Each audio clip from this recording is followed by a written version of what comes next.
leaving a band is like a divorce. It's And it just is. like getting divorced. Oh, you know, 'Cause exactly. At first you're angry. I said to Ozzy, if you ever do this to me again, I'm going to cut your hair off. Ozzy Osbourne, a towering figure in rock and heavy metal, helped define a genre as the frontman of Black Sabbath, and later as a solo icon. Known for shocking theatrics and raw talent, few truly knew the pain behind the legend. His life has been shaped by decades-long battles with addiction, mental illness, chronic health issues, and the brutal toll of fame. Amid personal sacrifice and near-death experiences, music was both his salvation and his curse. Now, as he prepares for his long-awaited farewell concert, the Prince of Darkness faces his most emotional moment yet. This final chapter is more than a goodbye. It's the closing act of a man who gave everything to the music that saved his life. Though Ozzy Osbourne is a rock icon, the life behind the fame and shocking headlines has been filled with hardship. Alongside the fortune, notoriety, and throngs of cheering fans, Ozzy endured struggles few should ever have to face. From a childhood in a rough, impoverished neighborhood to grappling with addiction for much of his adulthood, his path has been anything but easy. He has lost close companions, faced terrifying health battles, and even frightened himself with his own actions. His journey isn't only about music. It's a story of survival and pain, and perhaps a glimpse into something darker. Let's take a closer look at the difficult life and tragic journey of Ozzy Osbourne, beginning from the very start. A rough start fighting for stability. Ozzy Osbourne was born on the 3rd of December 1948 in Marston Green, England. He was raised in Aston, a working-class district in Birmingham. Life for his family was tough. They lived in a cramped two-bedroom home at number 14 Lodge Road. He shared it with his parents, 3 older sisters, namely Jean, Iris, and Gillian, as well as 2 younger brothers, Paul and Tony. The house wasn't exactly spacious, and it didn't have an indoor bathroom. Instead, they had to use a bucket in the bedroom for nighttime needs. His mother, Lillian, worked in a factory, and his father, Jack, was employed on the night shift as a tool maker. From their accommodations and jobs, it was clear that funds were often tight for the family. But that didn't stop them from trying to carve out a modest living from what little they had. As a boy, Ozzy struggled with learning difficulties, including dyslexia, which made education a challenge. He was often bullied at school and mocked for his strong Birmingham accent. Despite these tough life circumstances, he showed a flair for creativity. He loved performing in school plays, taking part in productions such as The Mikado and HMS Pinafore. While he could forget himself in the vibrant performances outside the theater, life remained grim. At just 11 years old, he endured a traumatic event that would haunt him forever when he was physically abused by 2 boys from school who ambushed him on his way home. The trauma is still something that haunts a deep part of his inner child, and he didn't go into detail about the incident, but called it horrific, just to give enough context.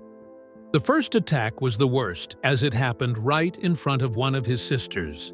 He was too frightened to tell his parents, bottling up the pain and fear instead. Much later, he admitted that the experience completely traumatized him. Because of this, he always urged his own children to speak up about their problems because he never wanted them to suffer in silence the way he had. The emotional wounds didn't stop there. Things only got darker as he got older, as he was plugged further into the darkness. His school life became intolerable. He was bullied frequently, and instead of receiving support, he was punished by teachers. In his memoir, Ordinary People, Our Story, he recalled being around 12 years old when he started skipping school regularly to escape the abuse. While he managed to get away, staying away from school didn't fix anything because his life at home was just as troubling. By the age of 14, he had already turned to drinking and experimenting with substances to escape his pain and trauma. He would consume whatever he could find, not caring if it was alcohol, hard substances, or even prescription medications. All he cared about was trying to silence the disturbing thoughts inside his mind. Later, he described those thoughts as incredibly dark and chaotic, the kind of feelings he couldn't explain or control.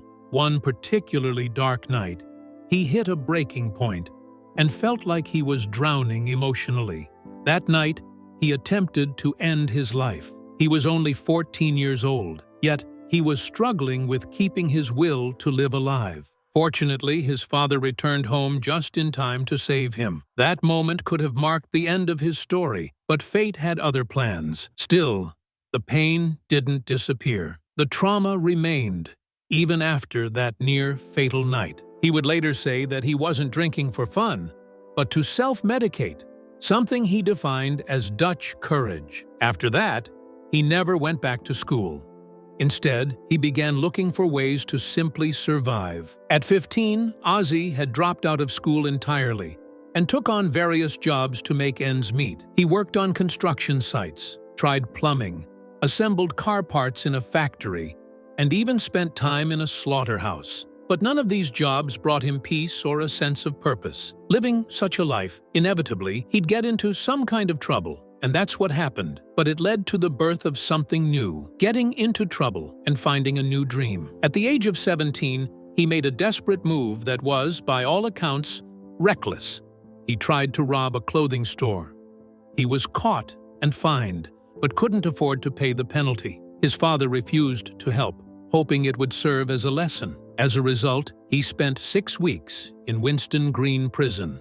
His time behind bars had a profound effect on him. The prison was cold, unforgiving, and far from the world he knew. Though still a teenager, he found himself among adult criminals and a system that showed no compassion. This was a harsh circumstance, and the rude awakening he needed to get his act together. Despite all the mistakes he'd made, being imprisoned made everything feel all too real. It was a lonely existence with no music, no dreams, just long, empty hours. He would later say that those 6 weeks were enough to teach him what kind of life he didn't want to lead. Luckily, even in that grim environment, he clung to one thing, a dream sparked by the music of the Beatles. That dream, somehow, still burned within him. After prison, he drifted again. He took up odd jobs, got into more minor trouble, and experimented with harmful substances, but in the back of his mind, music still called out to him the most. Inspired by the Beatles, especially their hit song, "She Loves You," he started dreaming of something bigger. In 1967, he posted a crude ad in a local music shop, "Ozzy Zig Needs Gig." That flyer caught the attention of a fellow Birmingham musician named Geezer Butler. Geezer was forming a band and needed a singer. Soon, they connected with guitarist Tony Iommi and drummer Bill Ward, and a new group began to form. Initially called Rare Breed and later Earth, the band went through a few names and stylistic changes. They started as a blues rock group but found themselves constantly confused with other bands. Then came the moment that changed everything. Across from their rehearsal space was a movie theater. One day, they noticed a long line for a horror film called Black Sabbath. That moment sparked an idea.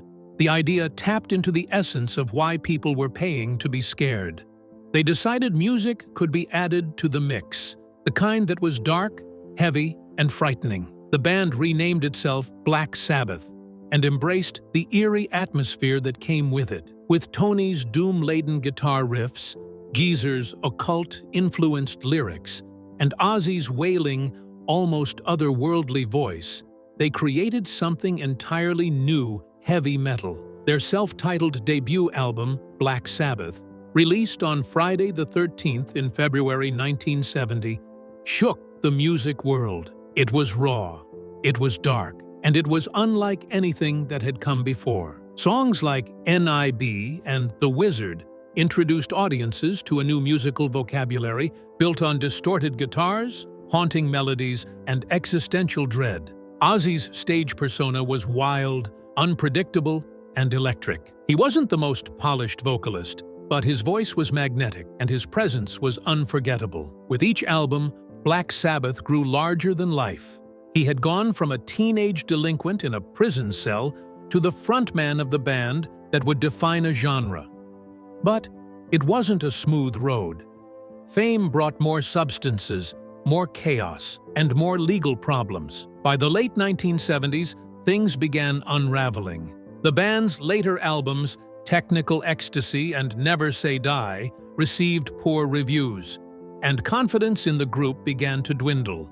On top of that, harmful substances and alcohol problems plagued every member, but Ozzy's condition stood out as particularly destructive. He used substances socially, but also to simply get through each day. Tensions rose, especially as their opening act, Van Halen, began stealing the spotlight on tour. Ozzy spiraled further into addiction, missing rehearsals and neglecting responsibilities. The rest of the band tried to support him, but nothing helped. In 1979, the group made a painful choice and decided to fire him. Ozzy was crushed, and he later described the feeling as betrayal, saying he was completely out of his mind at the time. Though he recognized his behavior was out of control, he believed it was hypocritical since the others were also using substances just the same. Still, the decision had been made, and he was out. Instead of marking the end, it triggered the beginning of a new and equally complex chapter in his life, one that would bring fresh success and unimaginable heartbreak, new beginnings, and yet another devastating loss. After being kicked out of Black Sabbath, many believed Ozzy's career was finished, but he defied expectations. In 1980, he released his first solo album, Blizzard of Oz, which became a massive hit. The momentum continued with another successful record, and by 1982, he had fully revived his public image. A key part of this revival was his collaboration with guitarist Randy Rhoads. Randy brought youthful energy and a unique sound that breathed new life into Ozzy's music. The two became close friends and creative partners. But unfortunately, tragedy was soon to strike. In 1982, while on tour in Florida, Randy Rhoads died in a plane crash, along with two others. The band had stopped for a break, and despite his fear of flying, Randy agreed to take a short ride. The plane was piloted by their bus driver, Andrew Aycock, who had no license and no authorization to fly. He began flying dangerously low over the tour bus, where others were sleeping. On the third pass, the plane clipped the vehicle and crashed, exploding into flames. Randy was only 25 when his life and legacy were cut short due to a reckless act. Ozzy woke to the sound of the crash and rushed outside to find the wreckage engulfed in fire, and that image never left him. He later said, "In a way, I'm still standing on that field staring at the burning crash site." Randy's death shattered him because in him he had found music and friendship, which offered him a renewed sense of purpose. Yet, it was all taken away in seconds. The loss of Randy Rhoads left a deep scar. Years later, Ozzy revealed how difficult it had been to cope. In a 2011 interview with The Guardian, he said it took him a very long time to come to terms with the loss. Even decades later, he was still taking a low dose of antidepressants. Randy, he said, had given him direction, which was something he sorely needed. Without him, the spark faded. Ozzy found it hard to make music again, and he admitted to Rolling Stone that after Randy's death, he felt emotionally wrecked. It wasn't until the release of No More Tears that he finally felt creatively grounded again. Still, the sadness didn't go away, perhaps, because it wasn't his only burden. For many years, he battled extreme addiction. His struggles were no secret. In his book, I Am Ozzy, and in countless interviews, he laid it all bare. He used a plethora of hard substances, sleeping pills, glue, cough syrup, and often combined them with alcohol. The list of substances and combinations was nearly endless. Later, he learned he had rare genetic traits that made his body respond differently to substances, possibly explaining how he survived such intense substance abuse. Oddly enough, caffeine turned out to have a stronger effect on him than many of the harder substances. Still, even Ozzy Osbourne couldn't keep living that way forever. He's been sober since 2006, and often speaks about how much he regrets the years he lost to addiction, years filled with blackouts, chaos, and bad decisions. While he acknowledges that the past can't be changed, he's made efforts to push ahead. This decision of his to fix some of his most dangerous habits would seem him shed one less burden, but still, new events were to come. A scarred marriage and physical traumas that never fully healed. When the stage lights went out, Ozzy's concerts were known for their intense and unpredictable atmosphere. Fans loved the madness and loudness, but sometimes things spiraled out of control. One tragic example came in 1986, during a show in Long Beach, California.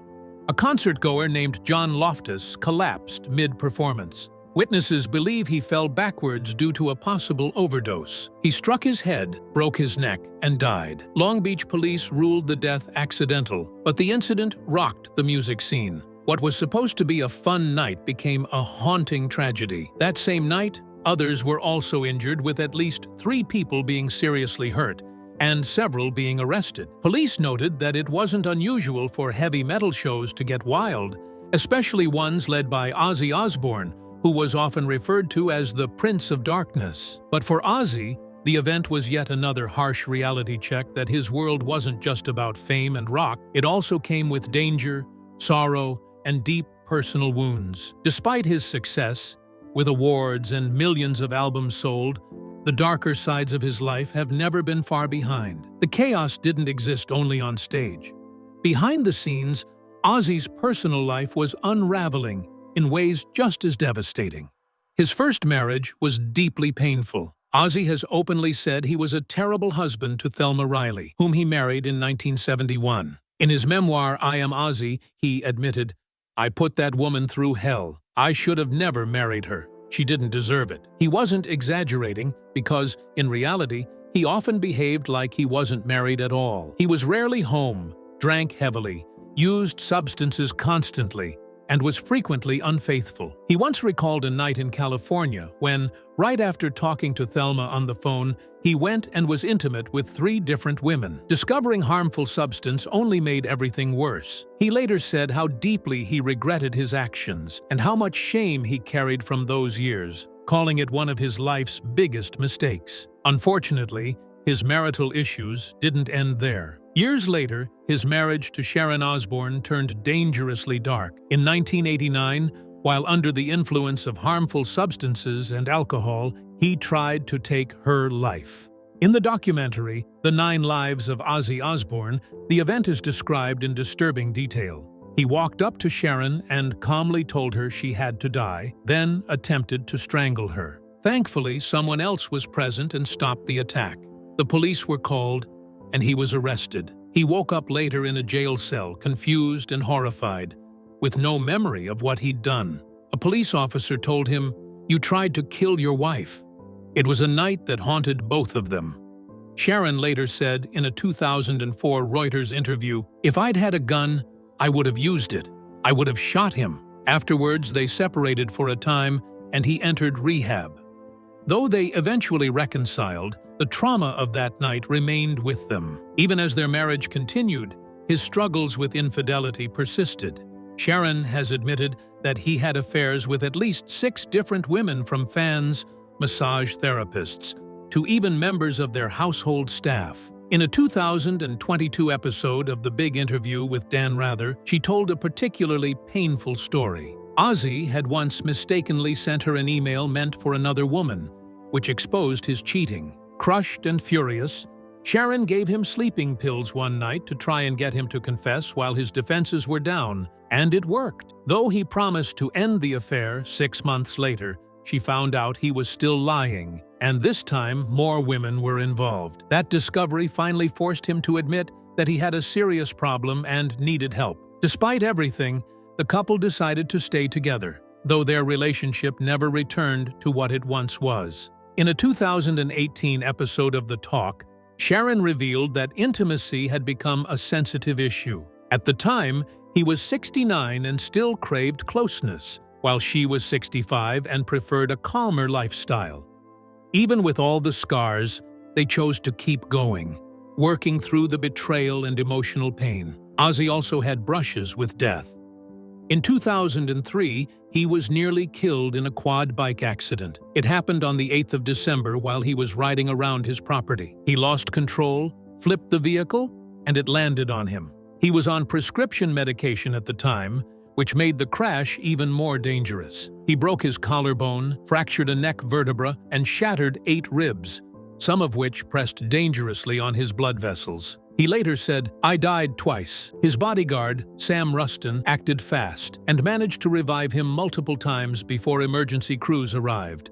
Ozzy had emergency surgery and spent 8 days in a coma. Doctors inserted metal rods into his body to hold it together. He later said he was amazed he hadn't been paralyzed and felt lucky just to be alive. But while he dealt with physical injuries, his family was going through its own battles. In 2002, Sharon had been diagnosed with colon cancer. Her struggle was widely publicized, and he later admitted he was terrified she might not survive. She also suffered from bulimia and lifelong body image issues, which were painful for both of them.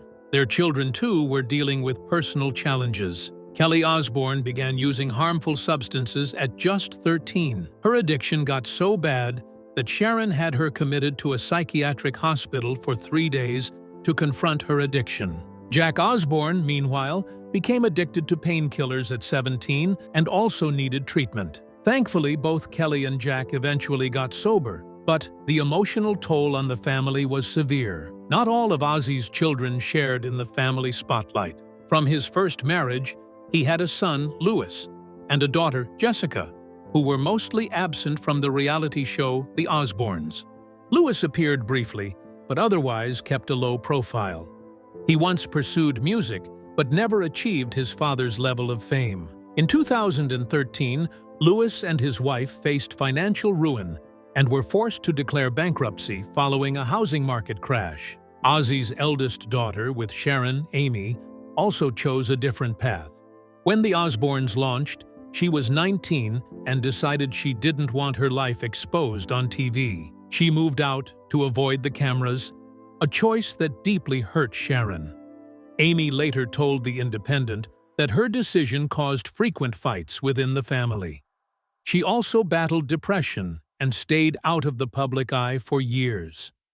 Eventually, she returned to music and acting, but still kept her distance from the family brand. Today, Amy reportedly has a good relationship with her parents, but remains estranged from Kelly and Jack. The Osbournes might seem united in the media, but beneath the surface, there are lasting cracks. Then came a diagnosis that shook everything.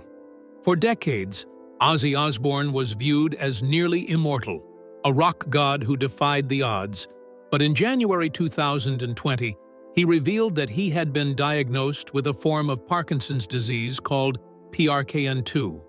He shared the news during an appearance on Good Morning America, after canceling several tours and sparking rumors about his declining health. Fans had feared the worst, and Ozzy finally confirmed what was going on, describing the announcement as a huge weight off his shoulders. He admitted that 2019 had been one of the toughest years of his life. He suffered a major fall, developed a severe infection, and was in constant pain. Still, even with the Parkinson's diagnosis, he vowed not to give up. Sharon emphasized that the illness wasn't a death sentence. She explained it affects the nerves, leading to unpredictable symptoms. Some days were good, while others really tested the family. Ozzy Osbourne's journey is unforgettable, not because of his fame or controversy, but because of his unbreakable will to keep going through pain, addiction, heartbreak, and loss. His resilience in the face of constant pain was really something many commended. His fall in 2019 didn't just cause physical agony. It was the beginning of a steep and painful decline. Multiple spine surgeries, failed recoveries, and the worsening effects of Parkinson's disease took away the thing he loved most, which was performing.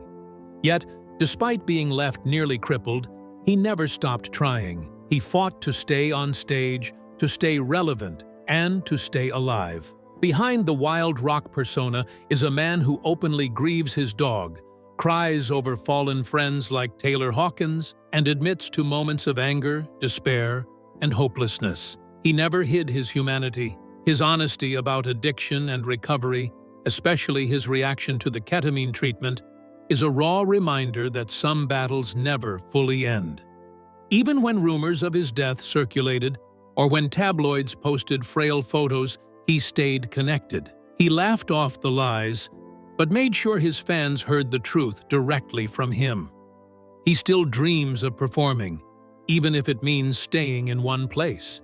And through it all, his wife Sharon and their children remain his anchor, a family tested by fire, literally, when daughter Amy narrowly escaped a deadly studio blaze. He has gracefully confronted mortality, saying, "I don't want to die in America. I'm English. I want to go home." One of the most poignant lines of all. Now preparing for what may be his final live show with Black Sabbath, back to the beginning, he's not raging against the end. He's honoring his beginnings. From Birmingham to the global stage, Ozzy is closing his career in the most meaningful way possible, which is with the band that started it all. Still, this isn't the only time he has appeared on stage when most thought it impossible. Exceptions have been made, and rocked the industry just the same. Surprise appearance, and a legacy still strong. Even as age and illness tried to dim his flame, Ozzy Osbourne proved that true rock legends never fade quietly. Decades after his meteoric rise with Black Sabbath, and a long solo career full of mayhem, madness, and musical milestones, he stunned the world with an unexpected and powerful return. This time, it wasn't with a traditional heavy metal band, but alongside Post Malone. The track, "Take What You Want," was a collaboration between Post Malone, rapper Travis Scott, and none other than Ozzy Osbourne. When the song dropped, many younger fans had no idea who Ozzy was.